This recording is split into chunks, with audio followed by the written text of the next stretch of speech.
I'm so excited. Welcome to my favorites of 2024. If you're new here, hi, my name is Hannah and I love stories, not just books. So in this favorites video, yes, we will be talking a lot about books. I have lots of books to talk about, but I do also have a couple of TV shows and one movie that I want to share with you before we get to the books, okay? So let's get started with my favorite movie of 2024. If you know me, you know what movie I'm about to talk about, and that is Wicked. I have loved Wicked ever since I saw it for the first time when I was 10 years old. It completely changed my life. I love Wicked so much. My favorite color is green because of Wicked. I did theater all through high school because of Wicked. Wicked changed my life. And that's not a dramatic statement, that's just the truth. So, what are my thoughts on the movie? I was a little bit doubtful, a little bit skeptical when Ariana Grande was cast as Glinda. I was a little bit nervous. Seeing her as Glinda, I love her. I think she's great. All of my doubts, all of my hesitations were squashed when I saw her. She, too, is a huge fan of Wicked, and so she wasn't gonna mess this up. She did her homework. I love her. I think she was great. And yeah, no complaints about Ariana as Glinda. Next, we have to talk about Jonathan Bailey as Fiyero. He was great. He was magnificent. Yes, I have a crush on him. It's fine. We all do. Don't lie to me. Let's talk about Dancing Through Life. To me, Dancing Through Life was just the perfect example of why you adapt a musical or a book or whatever into a movie. That was like the perfect example of why, because they took the original material, they showcased that original material, but then built upon it in a way that like you can't do that on the stage. You can't have a rotating bookshelf and people doing flips and acrobatics in this rotating bookshelf on stage. That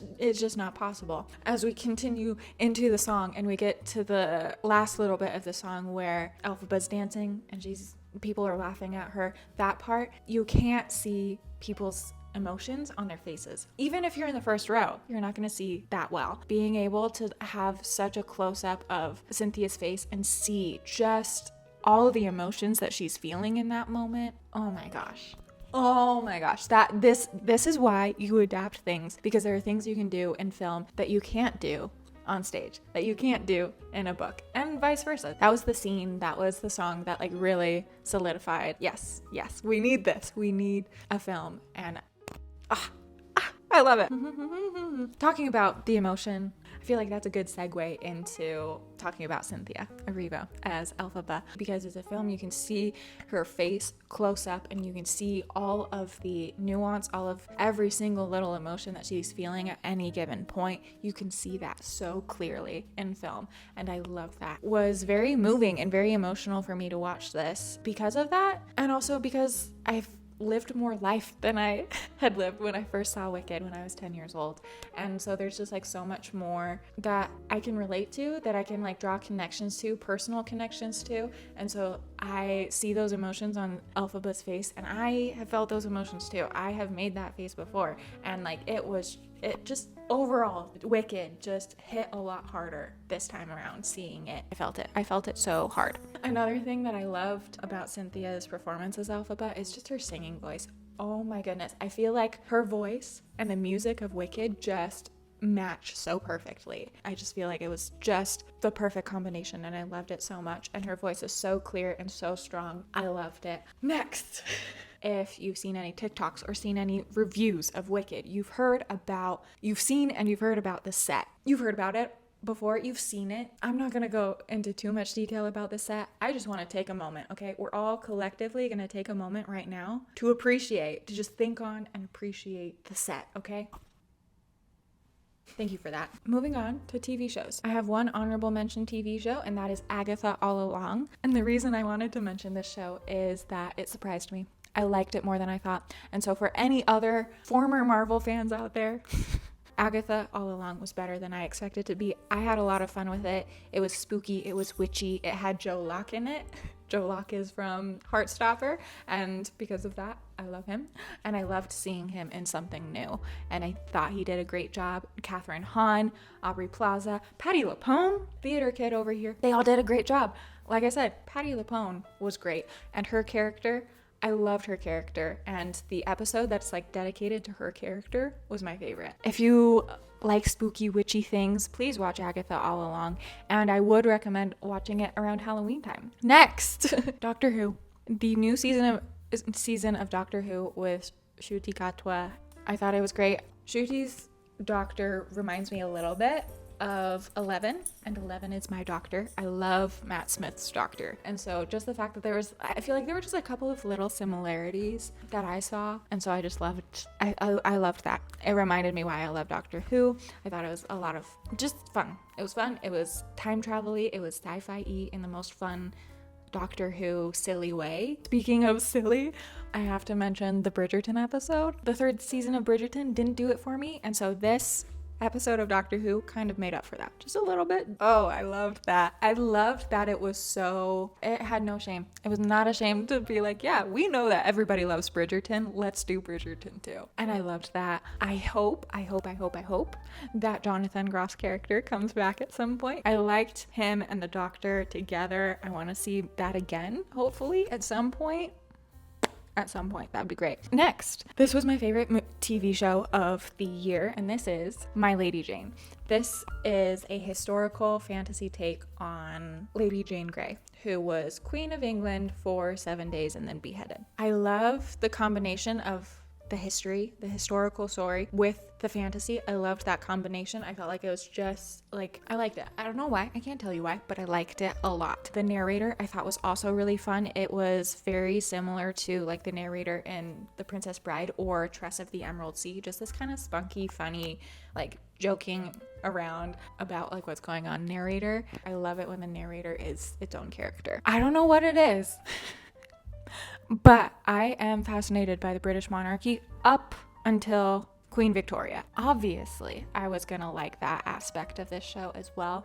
Yeah, I love it. That's just kind of a random little nugget for you, a little thing that I like. And then my favorite piece of this show is the romance. I've found this year that my favorite romance trope is two people, although they are attracted to one another, they are determined to dislike the other person because they irritated them. And then eventually the attraction wins out and they fall in love, and it's great. That is my preferred romance trope. I'm not going to call it enemies to lovers because they aren't actually enemies. They're just annoyed by each other and then become lovers. That's my favorite trope. It's in My Lady Jane. It's in Bridgerton season 2. It's in Divine Rivals. We'll talk about that in a second. And it is in Pride and Prejudice, which is one of my favorite books of all time. Is that why I like it so much? Maybe. Maybe. But yes, I loved the romance in this. I thought it was great.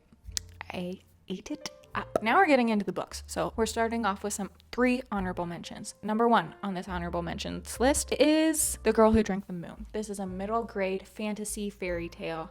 I would recommend it to anybody who likes fantasy, who has ever liked fairy tales. Please read it. I think it's great. I don't care how old you are, if you're an adult, if you think you're too old for middle grade, you're not too old for this book. Go read this book. It is so cute. It is so fun. It plays with fairy tale tropes in a very fun way that I liked and kind of turns them on their head. I liked that. In a way, I think it also kind of addresses like depression and anxiety and like just mental health and how like feeding that negativity with more negative thoughts and more concerns and more worry and more sadness and more grief isn't gonna get rid of those sad, anxious, grieving thoughts, you know? I don't know. I thought that was great. Honorable mention number 2 is This Is How You Lose the Time War. This book surprised me. I picked up this book because it is about 2 rivals writing magical letters to one another and falling in love during a war, which might sound familiar if you've read Divine Rivals, because that's kind of the same premise as Divine Rivals. This book is very different. I picked it up because I was like, ooh, I love Divine Rivals. Maybe I'll love this one too. This is very different, but I still loved it for very, very different reasons, okay? So let's get into that. For one thing, this is an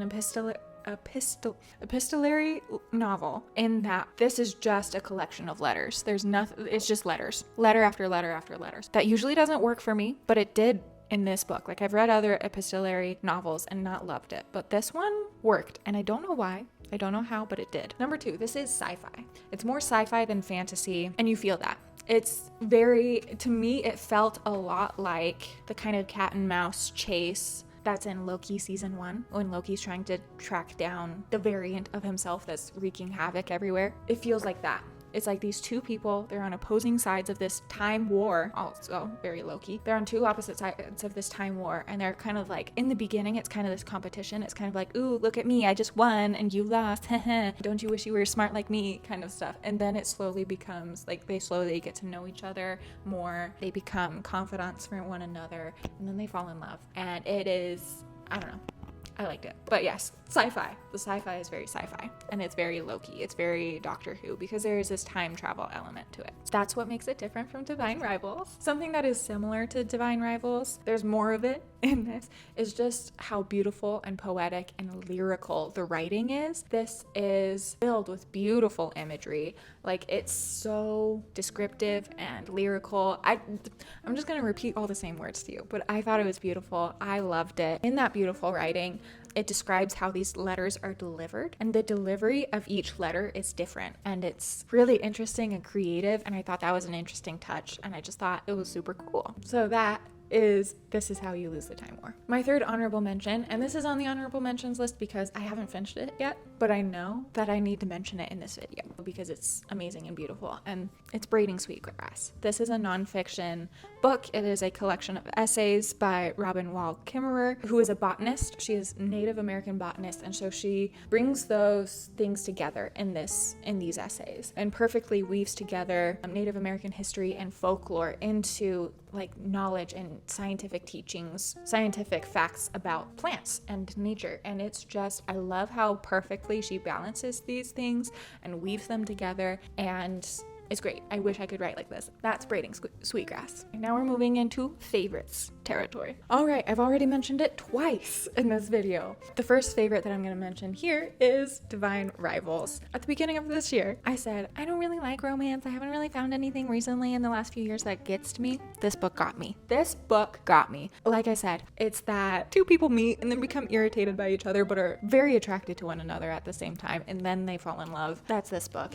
So it has that. I love that. As we also discussed with My Lady Jane, I love historical fantasy. This is not set in our world, but the war that takes place in this book is very much like World War I, okay? Like the setting feels the same, the way the war is fought feels the same. It's very much World War I, but in a fantasy magical world. So I love that like kind of combination of history and magic. I love the writing too. The writing in this, like I said, the writing in this is very beautiful, very descriptive, lyrical. Like, I like it. It's not quite as much as This Is How You Lose the Time War. That one was like if that one was like an 11 on the like lyrical poetic writing scale, this is probably like a 7. Like, it's up there. It's close. It's up there, but it's not an 11.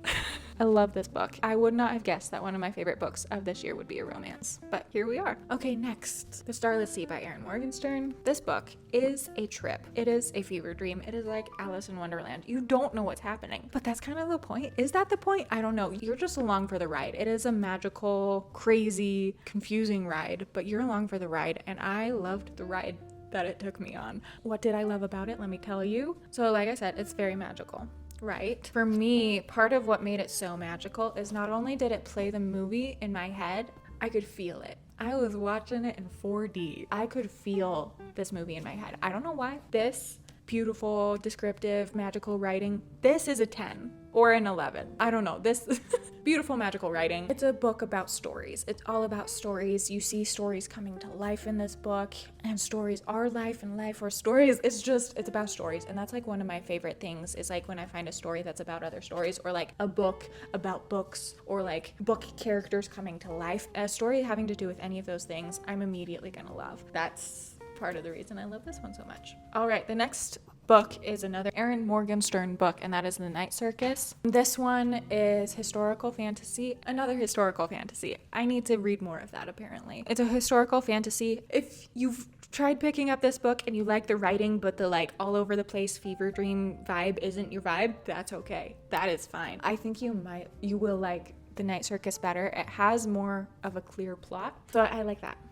I do like that.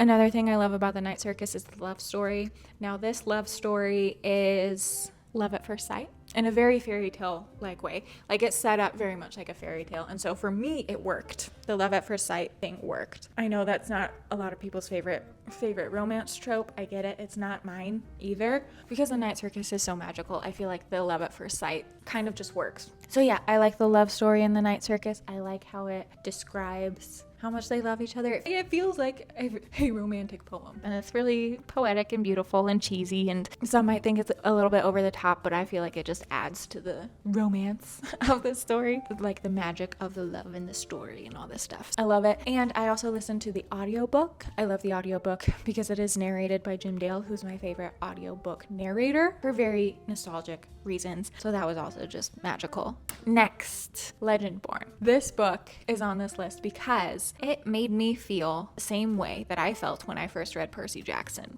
And that is high praise. I love Percy Jackson. It's one of my favorite childhood book series. To find a book that made me feel the same way I felt when I first read that, it was amazing. It was magical. I loved it. A couple of things that I think helps to make me feel that way is, number one, the action. There are like sword fights. Reminded me of Percy Jackson. Number two, it's not Greek mythology like Percy Jackson. Instead, it's Arthurian legend. But that like somehow just, it felt like Percy Jackson still somehow. Don't question it. It just felt like that to me. The third thing, it's a bunch of teenagers, so it is a YA fantasy, but it was great. And I also love the perspective. Like the main character in this book is African American, and she finds herself drawn into this secret society that's based around Arthurian legend, and all of the other members of this secret society are white.